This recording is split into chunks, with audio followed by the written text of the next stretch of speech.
years. I've been coaching since I was about 17 or 18 years old. I've coached at 3 different clubs now. This is my 3rd club. Currently coach under 20s here. I've also made a foray back into domestic coaching as well, so I kind of understand some of the problems you might be having with your teams. As I certainly saw coming from Wobble back to domestic, all the issues I had to kind of deal with. I'm going to talk a little bit about concepts on offense. I'm going to try and keep it as general as I can. These are concepts you can kind of build up on your own with your own teams with the level you're at.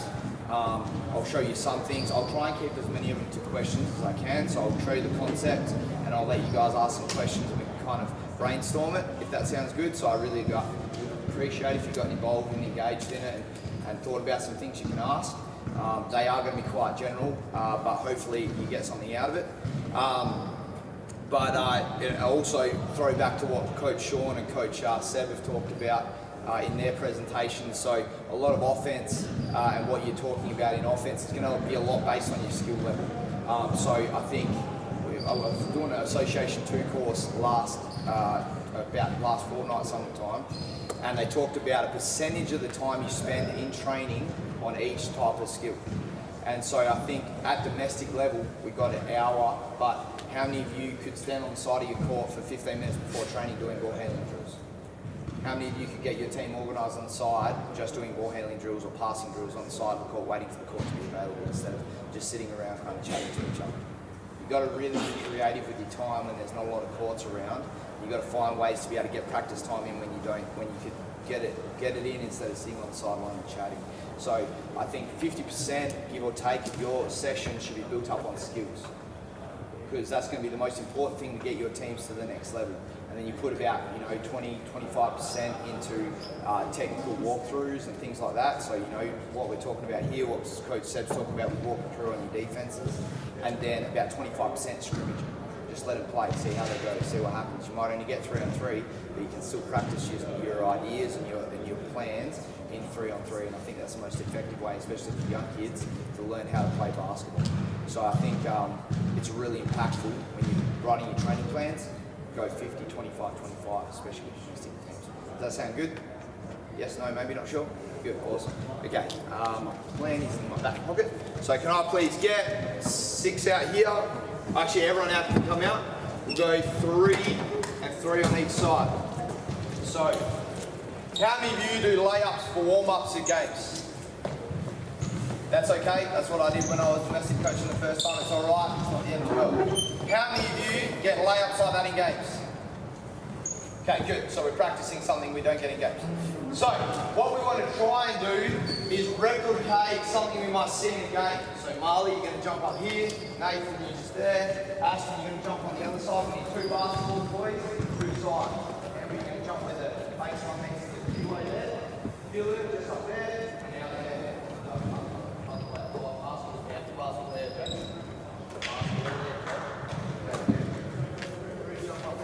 Okay, so when we're talking about offense, we really want to talk about passing and moving. We don't want to stand still. Anytime we catch the ball, if you just pass it and stand where you are, all you're doing is creating a clog situation, especially if you're coming up against Coach Seb and his pack line defense. All he's going to do is sit in there and not let you drive on him, right? So all we want to do is create a bit of movement. So with our warm-up, instead of just doing layups, we can do something like this, where the player on the baseline is going to pass it to either player out there. Okay? As they do that, they're going to close out to that player. Okay, Jake? Good. That player is going to pass it across to their teammate, and then face cut to the hoop and get it back. You're just going to jump out to your spot. You're going to pass it back. We're going to get a layup. Okay? Harley gets his own rebound, comes back to here, stay out there, and he passes to the next player. Close out to him. He passes to his teammate, cuts to the hoop, gets it back. Does that make sense? Let's run that through, guys. Just have a go. Here we go. Doesn't make a matter if you make mistakes. Go. High intensity scan. Here we go. Good. Good. Cut. Good. Get back. Go. Get back. Go. Go. Good. Here we go. Good job. Let's go. Get it out. Push. Man. Jump out to this one. Cut, Marley. Good. Go. Good. Keep going. Good. Push it. There you go. Good. Alright. So, stop there, guys. So everyone see, they're trying to run as high intensity as they can. They're making mistakes in some things that are wrong. The important thing is that we're cutting and moving. We're not standing still. So Coach Seb's pack line defense is probably going to fall apart very quickly if we do that often. Okay? So we really want to attack his team, make sure they can't play defense on us. Okay? Now, second thing is something we saw in that drill that we can really make a teaching point. Okay? Is that when we're cutting to the hoop, if I have my hands here, how are they going to know where to pass it? How are they going to know where to pass it? They don't. Fantastic. So what do we want to do to give our teammate a target? What's that, Jake? Put up. Hand up. Okay, so if I put this hand up, is that effective? One up. Yeah, can't catch it, right? So what we want to teach our players to do is when they're cutting, is put a lead hand out. Okay? So in your warm-ups, in any kind of warm-up you do, in any kind of passing and cutting you do, if you see your players like this, you can either punish them or you can talk to them about it. It's up to you. You're the coach. That's your discretion. I'd make them do push-ups. That's just my thing. Okay? But you want them cutting hard with a lead hand and calling for the ball. Because number one, you're giving your player a target to go to and they're not going to pass it back here. Okay, and especially if they're passing to a chest, they're probably going to pass it back here. So you give that, they're probably going to hit him here. And also, they know the player with the ball doesn't just go, okay, I'm going to play offense. Now they look at the person calling for the ball. Does that make sense? No? Does it? Yes? A little bit of engagement here, guys. Okay, good. So we really want to get that lead hand out to make something happen. Okay, now the next thing you can do, okay, is we want to teach them not just to pass and cut, but to pass, cut, and then the player behind move, okay? So, if we have that pass out, okay, Marley passes to Nathan, cuts to the hoop, and passes to Nathan. Okay, Marley cuts to the hoop, doesn't get it, but Nathan drives in behind him, okay? Nathan drives in behind him. We want our players to feel behind, because in the game, often what you see is as Nathan drives his ball, every single defender playing pack line defense stares at the player with the ball. Okay, then all of a sudden they get enamored with this guy in the paint, and especially when he's this big, and they just go to him. And what you find is the person behind gets wide open. So if you can teach your players in the field behind, and Nathan kicks it out, Marley's going to sprint back out to this spot, and then Jake's going to shoot it, Nathan will get the rebound, and we reiterate from there. So you can add things on. You can add a handoff into this. These are all things. This drill is very malleable.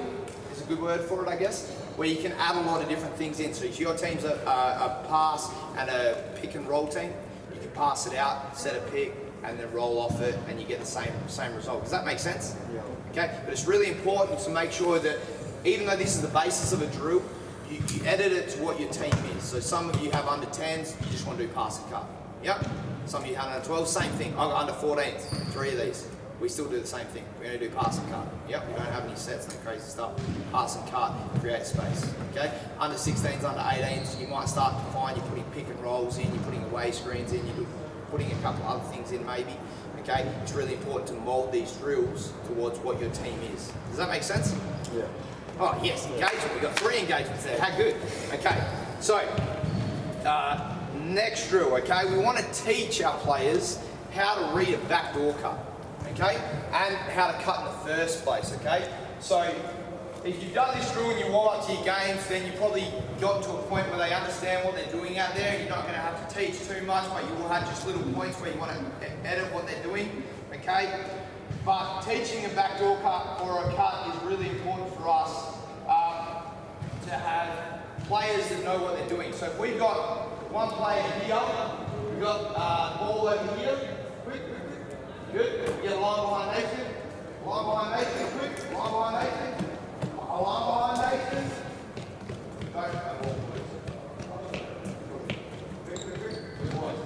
Okay, so players here with the ball, he's going to pass to Nate. Right, good. As Marley passes, when he cuts, he just doesn't want to go straight. Yep, because that's just not effective, and this player's just going to cut him off. Right? So what we want Marley to do is take a nice step away, drag the defender with him, and then cut to the hoop. Yep, so you're putting the defender on the back foot, and then he's probably going to get way more open, okay? Then Nathan jumps back into this spot, get the ball back out here, Okay, good. Passes over, takes a step away. Nathan. Step away, and then cuts. Face cut, mate, you want the ball. You don't want to not get the ball. Good, good, good, good. Here we go. Ash, chuck that ball up here. Wait, where you going? Up here. Let's go. Come on. Here we go, here we go, here we go, here we go. Take a step away. Good. Oh, good, good, good. Make sure, guys, when we're cutting, okay, crucial play defense there. Okay, is that when we take a step away, we cut hard, okay, and maybe sweep them away so we can get this here. Does that make sense? Instead of just running into each other. So watch your defender.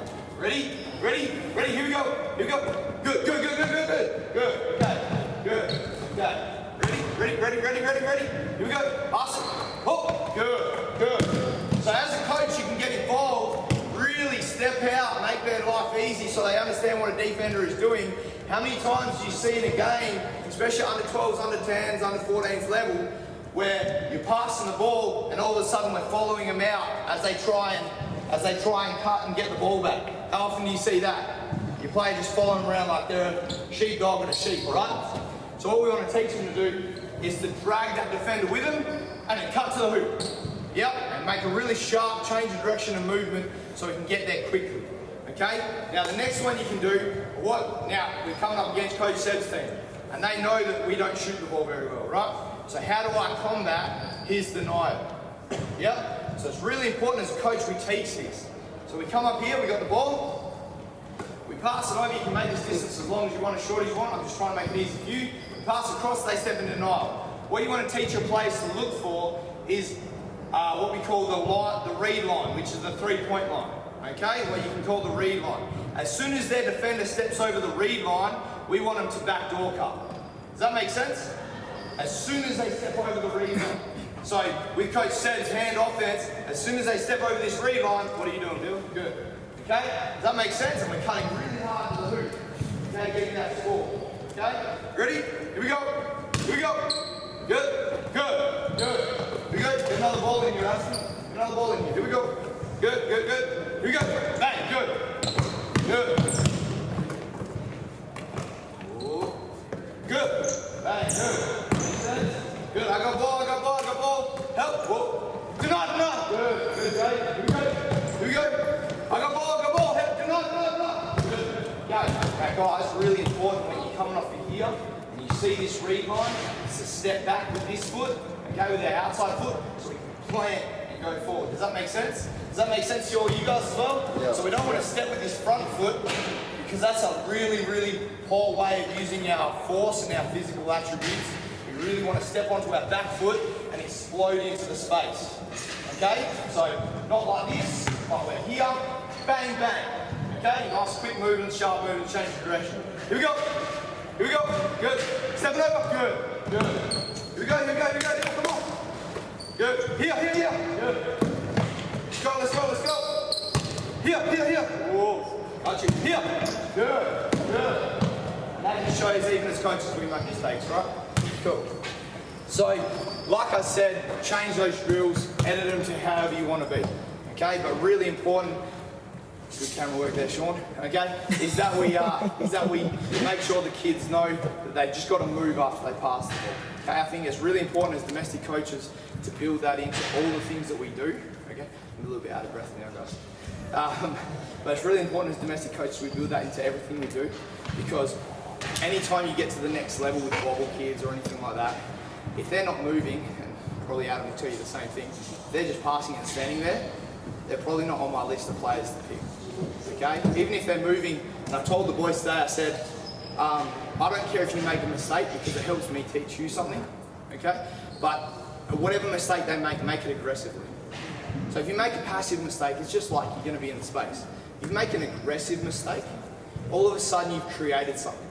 Does that make sense? Even if it's a mistake and you drove into a bunch of people, well then now there's going to be a bunch of open people. But if you make that mistake passively, you kind of just go there and there's only one person, you're not going to get much out of that. Does that make sense? So any mistake, make it aggressive. Be okay with the chaos. Be okay with the mess. And it was the biggest struggle for me as a young coach, so all you guys, was to be okay with mess. I wanted everything to be organised, everything to be perfect, lines to be straight. Okay, but the reality of basketball is it's just not that way. Yep. Even Trevor Gleeson will tell you, my team's so messy, you don't do anything right. Okay, you look at them, you go to them on a Friday or a Sunday and you go, man, these guys are so good. But then he's probably looking in that film room going, where and wrong, or there, that's wrong. Okay, so really important as coaches to be really okay and absorb the mess because you can create something and be aggressive with your mistakes. Yep, really important, especially younger. Okay, because it's really good that you guys have come out and try to improve yourself. Really be okay with the mess. Don't try and get straight lines on everything. Go crazy. Go crazy. Anything you can think of, because you are the creators.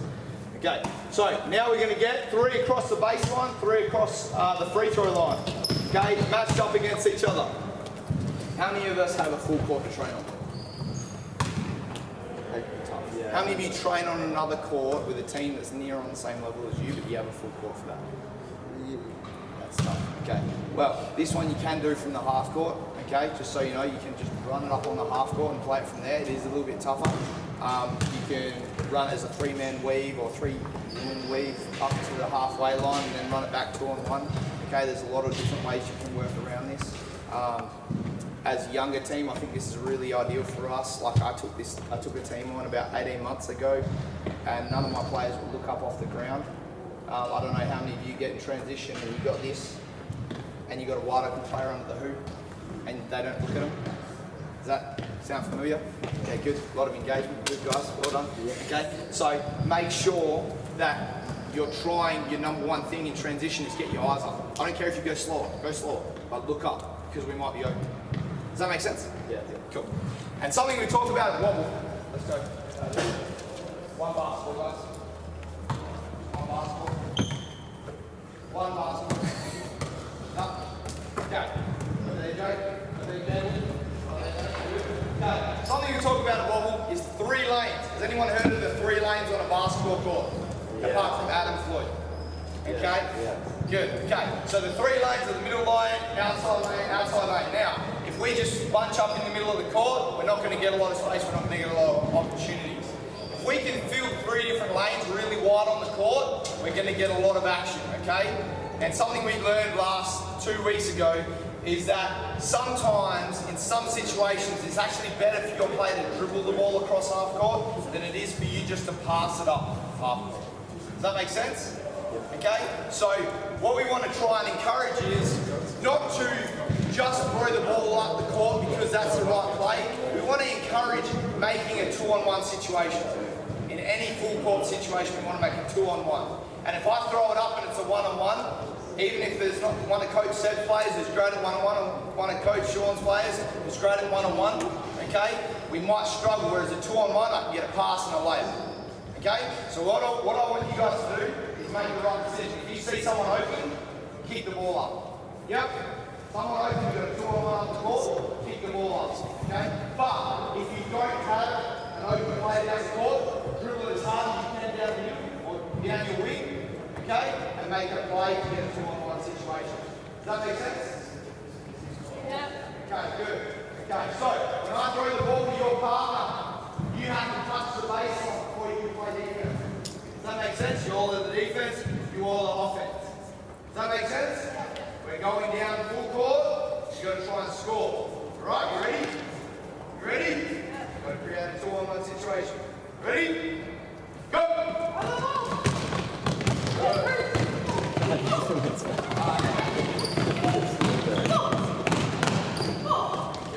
Okay. So, Nathan, did your player get the ball? No. Oh, so why did you touch the baseline? Did you wear this? Good. Okay. So, please get 3 on the defense on the baseline, 3 on the quick. Quick. Now, we're at a 2-on-1 situation. Free throw line first. Okay. We're at a 2-on-1 situation. Ready? Ready? Good. Good.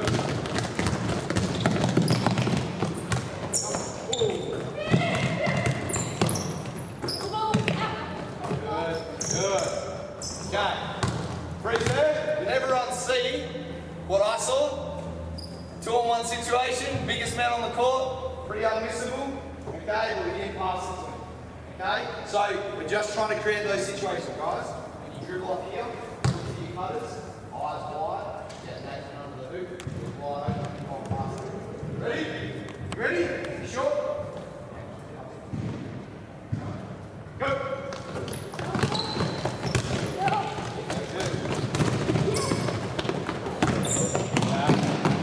right there we see a kick-up opportunity on the side. Campbell really should take that and drive because he's got now the one defender and he's got a player coming in the other side of the field. So what we want to do right there is create that drive to create the extra pass and the kick-off. What he's trying to do is get rid of it straight away. Not an ideal situation for us because we've got intercepted by the extremely speedy Marley on the other side. And also if he drives, Marley's probably going to dip too low, Jake can rotate into the middle. Okay? And that's where that rotation and movement from our players and letting them be creative. So I told them to do anything except drive to the hoop, create a 2-on-1 situation. They're doing this all on their own. Okay? So it's really important for us as coaches to allow them to create, yeah, and see what they come up with and then mould it to them. Does that make sense? Yep. No, it doesn't make sense. Okay.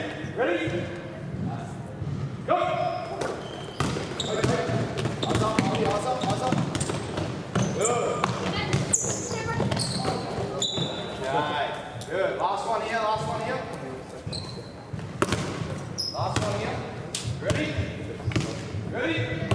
Sure. Ready. Hands ready. Go.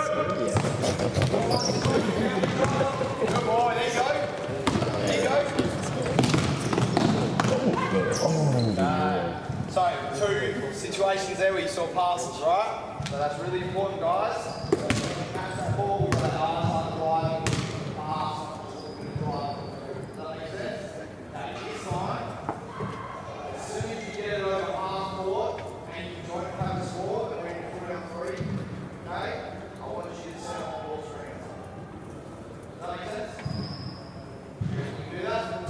Alright, only if you can't get a transition score. Ready? Go!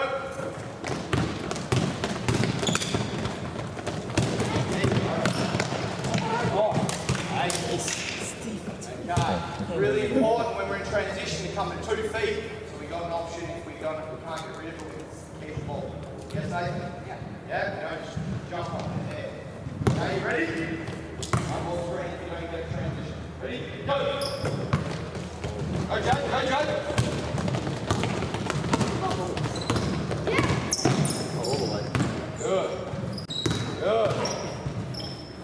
Go. Okay, Cruz, what could you have done there? So you throw past your own player. Okay, what did you run into? Held defense. Did you look for your man? Okay, was he open? Yes, okay. So really important, those teaching points as you're going through this and you're teaching them how to play is to pull up that. If you go past your own guy, you run into help and you can't get the shot off because you're not already on the hoop, you look for your next guy. Okay? So really important for you guys. Now, you go past your own play, you run into help. Okay? Does that make sense? You ready? Go!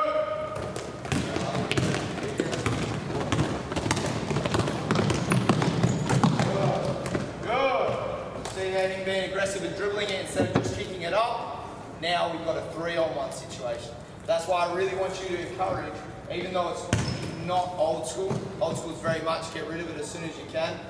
New school, what they're teaching you at state level and things like that, is if you can create a disadvantage by dribbling it rather than kicking it up straight away, it's better.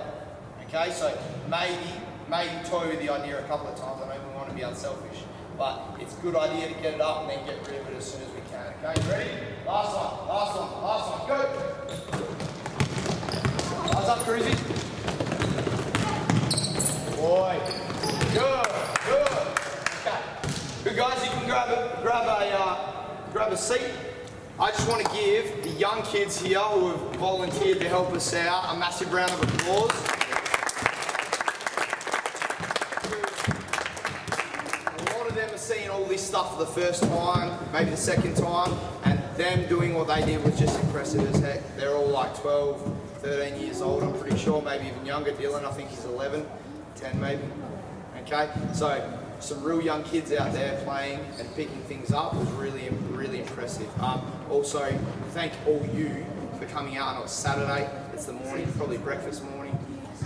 Probably a great day to have a bit of a rest, so well done to all of you guys. Big round of applause to you. Come on. Does anyone have any questions on any of that or anything else in offense? Because I'm happy to answer anything. Got nothing. Outrageous. Jordy, you got a question? Sorry, sir. Okay, so just my closing remarks. Anything in domestic? Oh, you got a question? Yeah. Yes. Let's go. Obviously,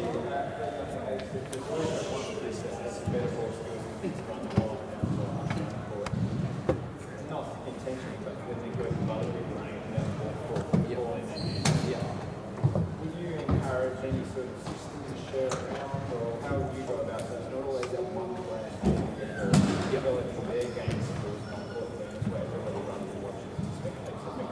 Yeah, okay, so the question's about one player, if you didn't hear it, because he's up in the corner, about one player dribbling the ball up 99% of the time and everyone else kind of watching him do it, or her do it, all the female coaches in that building. It's really important that I say to my players, whoever gets a rebound, try and break it out and get 2 dribbles off real quick.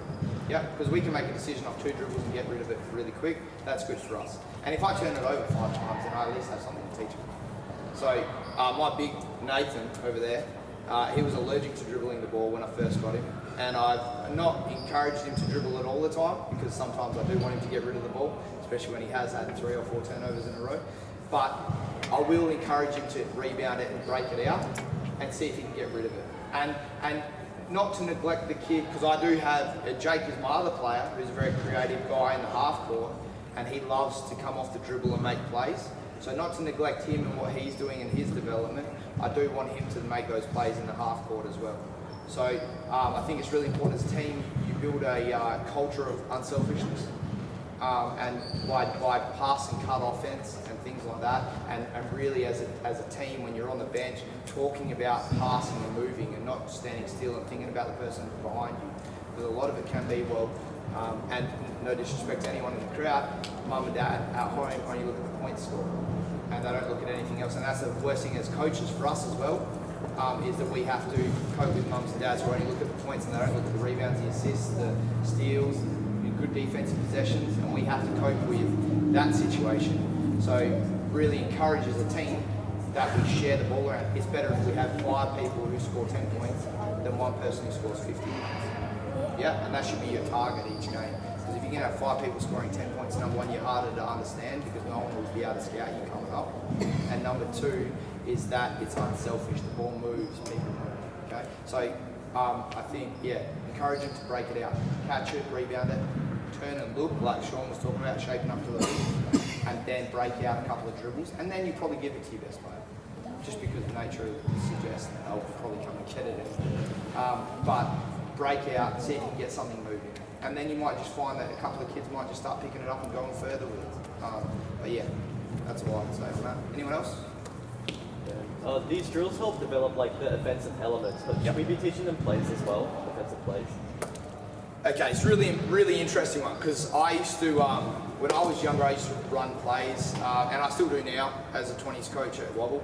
At domestic, I think we might have 1 set play that we run.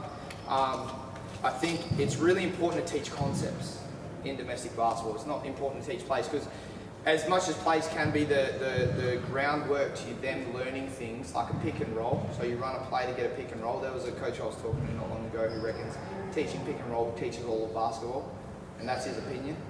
That's fine, I listened to it and I understood it, whether I took it on or not, it's my own idea, okay? But I think it's really important as a coaching staff that we teach concepts, we don't teach plays. So you've got to teach them how to play. You don't need to teach them plays. So passing and cutting, first one, bang. Okay, and then if you go on YouTube and you didn't understand anything and you want to find more drills to help you understand how to teach pass and cut offense, YouTube's filled with the resources. I'm telling you, it's the most unused resource in all of coaching. It's how I started learning how to coach. I just YouTube everything. Find my favourite coach who teaches it, watch everything they have. Okay, and then I found that I need to pay for some of it, so I can do that too. But really important, teach them how to play. Pass and cut first, initially. If they don't know how to do that, they're not going to do anything else in basketball. If they can't pass and cut, it's like you cap your level. Okay? And Adam will tell you, 18 threes, 16s, 20s. We're picking kids who can move after they've gotten rid of the ball. Not kids who stand there and look at the person to get the ball back. Okay, so really important as a young group, and then as we go up the age groups, they learn how to do that, and then you're into pass, pick and roll. You're into all sorts of handoffs, double down screens away. Like these are all things you can still teach how to play out of, but it's still a kind of set. But it's not really a set. You just say we run a double down screen on this side, we see what we can get out of it. We run a double down screen on that side, see what we can get out of it. And you just run the same thing over and over. So you call it continuity offense. But it's still that after they've learned how to pass and cut, it's still important to have those things in there so that you can teach them how to run off of those certain things. Yes? Just to add into what Jason's saying, number one, for under 18s, under 20s wobble, we teach them plays. Less than 50% of our scores will come from those plays. Yep. So maybe 25-30%, a lot of it's just in broken play. With my younger, I've had Darcy's team since under 8s, and I taught them spacing very early, particularly for sideline. The classic for sideline, you have a sideline inbounds in under 8s. One person stands here with the ball and 4 kids stand there holding their hands out. So we talk very, very early, one kid behind the ball, one kid over there, and we just send 2 guys down and let these guys work out. Then we just had one player behind the ball and then running past. So we're still using it in under 16s, and most of the other teams don't pick up the player running past. We get the ball in easily every time. So rather than plays, concepts and spacing. Yeah, adding on to that as well, with the under 14s, they still don't pick players up like that. So if you can send 2 players long, you can change those players every time. You can be your best ball handler and your non-best ball handler one time, and then your 2 bigs, and then your 2 wings. You can just send different people down the wing, get them in the corners, away from the ball. That also drags the defense away because they're like, well, I can't pick up the layup. My coach will kill me. He'll take me off. Okay, and then now you're dragging people away from that area, so now it's less interesting, especially on baseline bounce. Anything else? Yes. Just a quick one. I'm guess under 12s, but at what age should you be? Almost 95% of my scores are drives and layups, and almost 0 shots. 0 shots? Yeah. Yep. When is that a bad thing? Contentious subject with Sean in the crowd. So for me, and this is something I've talked to Seb on a whole about, especially shooting 3-point shots. Yeah. So I took Sean's team one week, and Cruz will remember because he was the one who shot it all the time. I said, boys, if you open shoot it. Sean comes back next week and said, what did you tell him? Now they're just all shooting 3s. But it's important, I think, because they're all under 14s, boys, it's important that you're going to miss a lot. Yeah. But to remedy the misses and the missed 3-point shots, teach them how to tag up or like offensive rebound. Yeah, what we call tagging up. Jordy, if you stand up real quick. What we call tagging up. So if I'm the offensive player, okay, and you can drill this just in a 3-on-3 environment. So you're about to go get a rebound. It's up there. Okay. What we talk about in a tag up situation, I run this 3-on-3 with my under 20s all the time because it's just something we want to be habitual. We want to tag up on every play. Is we go high side. We don't run away from them. We don't try and get the ball. We just try and bring them into the paint because then we create a scrum. And the chances are we could get an offensive rebound. Chances of getting offensive rebound are quite low anyway, but you might be able to create a long rebound, which means that you're in position to go get it, not them, and then they're not going to get a run out because you're 1-on-1 with your defender. Does that make sense? So we're already matched up on defense, so he can't go and get the ball and then run because I'm already with him. Yep. So what we want to create is a scrum in the middle of the paint. So he's now, if he gets it, I'm 1-on-1, I've got him. If he doesn't, I go get it, and I've got the offensive rebound, we get another score. But you can just drill that, be habitual with it. Yeah, so like what you're talking about, what age? I think any age, as long as they have the power to get it there, start letting them go. Because you're not going to make them any better by holding them back and not letting them shoot the ball. Or saying we don't want shots like that because we can't hit them yet. Because some of the best under 12 girls teams hit 3s in wobble level.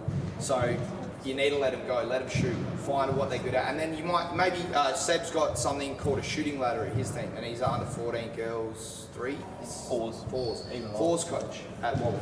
And he's got something, and this is something I've adopted from under 20s, funnily enough, is we've got a shooting ladder. And each week you have a shoot off, is what we call it, and you have a ladder of, okay, number 1 or number 1 and 2, 1, you're a green light, you shoot whenever you want.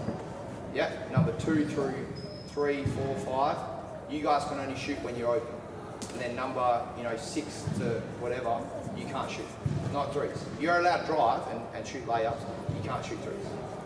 So does that make sense? So there's another way to control the shots that are happening and then make them work for getting their shots. Because they have to put in the work on their own to be able to make those shots when it comes to training time. Yeah. I'm actually trying to make them shoot. Absolutely. Because especially the athletic kids can just get layups and it's so easy. Well, sorry, not always easy, but... Yeah. Oh, look, I watch Marley play every week and it looks easy to me and I'm like, I wish I was like him when I was younger. Yeah. So don't worry, I know how you feel. But yeah, make them shoot. Maybe put a shooting ladder in, put a contest in every week at training. So, okay, if you're in the top X amount, you're allowed to shoot whenever you feel like it. If you're in the next, you get to shoot it when you're open, and everyone else, you've got to shoot layups. And we'll start making them work harder to get shots up during the week, instead of them just sitting down playing PlayStation 2, like Sean said, or doing Netflix marathons on the weekend. They'll probably get out and shoot a little bit more because they're like, well, I don't want to not be a shooter. Yep. Yo. So I've got some wobble players in my team. They Yep. obviously have coaches in other ways. There's many different ways to the last one. Yep. So how would you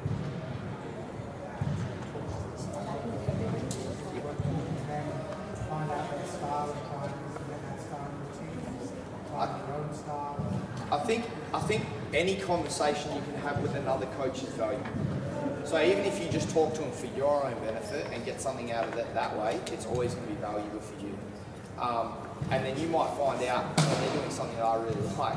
I might do that with my team, and half my team already knows it because my wobble players are in the team. But I think it's important to impart onto your kids that they're going to run into a lot of different styles and a lot of different coaches in their lifetime playing basketball. And like right now with my under 20s, is just a point of reference. The NBL 1 team runs gap and pack line defense, like Seb was talking about, and I run push baseline defense, which is the complete opposite. And I've got players who have to run both different defenses at the exact same time in 2 different games. So it's really important for them to learn to be able to play both ways in the same time period. Even though you want to try and match up as much as you can with certain things, it can be valuable for you. You might learn something, but if it's the way you're going to play and it fits your personnel and it fits the players you have, I think you just let them know, learn it, because at the end of the day, you get to NBL 1, under 20s D-League, you might have 3 different ways of playing offenses and defenses, and you're going to have to learn them all if you want to play at the best level. So I think that's an important lesson for the kids to learn as well. Even though we want to try and facilitate as much as possible as coaches, because we're all in it because we love to give back. We're not here because of anything except for the give back that we get out of this coaching deal. So it's really important as coaches that we help them understand what they're going to run into as they get further into their careers. There's professional players who play, in Germany for 6 months, and they'll play in Australia for 6 months, and they got to learn 2 different offenses and 2 different play styles each year. So then you end up running into the same problem. So I think it's just really important to teach them. Whereas what we kids will they look at that. Yeah. They'll go with your style, they'll go with that style, and wants to achieve it.